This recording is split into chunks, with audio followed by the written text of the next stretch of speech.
You've probably all heard the saying, you don't know what you've got until it's gone. But you know, for most South Africans, they probably didn't even realize, or maybe they didn't even care, that Citroën actually left our local market back in 2016. But having driven all of their products in my 11 years of reviewing cars, I was really sad, because what Citroën offered was a fresh, contemporary approach to motoring. So what you see here is my happy face, because Citroën is back and as eccentric as ever.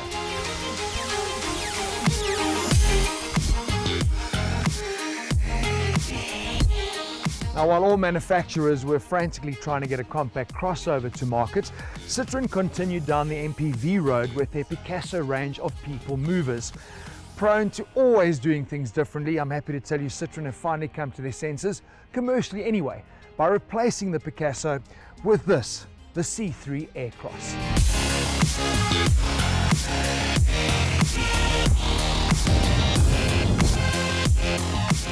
The C3 AirCross is on the PSA shared platform, so essentially it's the same as the Peugeot 2008 and the Opel Crossland X. Now the C3 hatch, which Citroën have also brought to market, uses the same platform, but the AirCross has a longer wheelbase and it sits 20 millimeters higher than the C3. Visually, the proportions read very well. It's classic Citroën, isn't it? This two-tier light approach. Up top, you've got these super sleek LED daytime running lights, and I love the fact that they are linked, running through the Chevron logo by these two chrome strips. This, for me, also emphasizes the width of the C3 AirCross. If you want to look for design, it's these sort of details that really stand out for me. At the rear, the 3D effect lights tie the AirCross back to the C AirCross concept and the C3. But you know, it wouldn't be a Citroën if there weren't some polarizing avant-garde touches. Take a look at these roof racks. They've got to be the most stylish I've ever seen, and finished in their signature orange. I love them. I'm not so sure about the Venetian blind effect they've got going on with the C-pillar.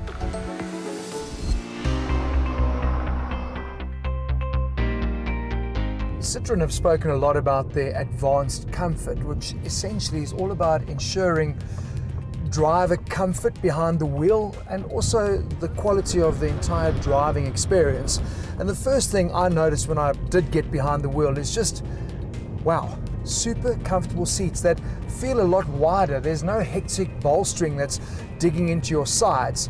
The cushioning feels super comfortable and absorbing. It's almost like your favorite armchair that you're getting to drive around. And what I really like as well is the fact that I've got an armrest. It seems like such a tiny, small detail, but for me that does such a lot in terms of ensuring comfort on the drive. Don't expect any digital touches when you look at the dash layouts. It's all very traditional, but the dials are well placed, and no matter where your steering adjustment sits, very easy to read all of them as well, which for me is very important. Connectivity is obviously critical.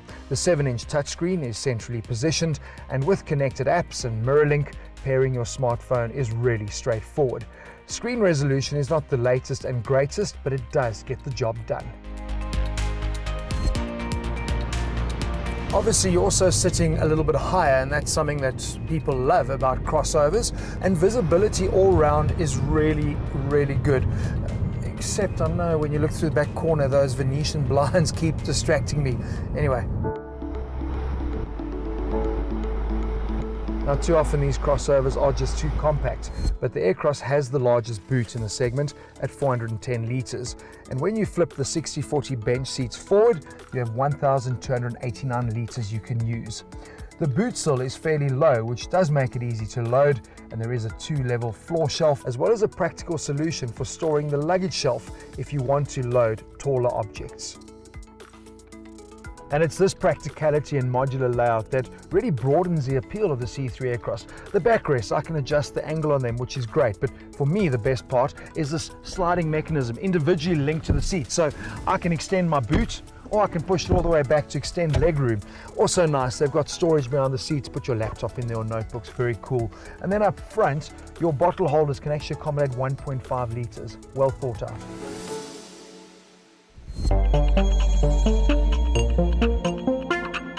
Citroën have been very strategic, not only in terms of the models that they bring to market, but the actual specific model derivatives.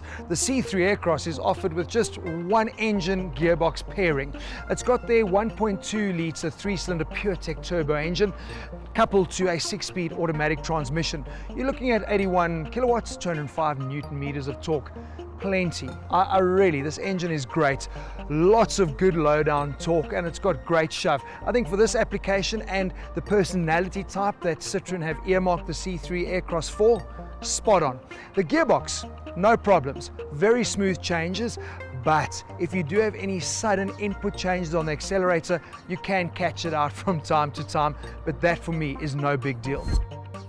It's offered in 2 different specification levels, but in true French fashion, even the entry-level feel at 340,000 Rand is really well spec'd.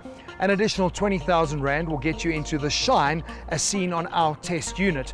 But irrespective of your choice, there is zero compromise on safety, and their Serenity plan, a 5-year, 100,000 kilometer comprehensive warranty and service plan, is standard across the board.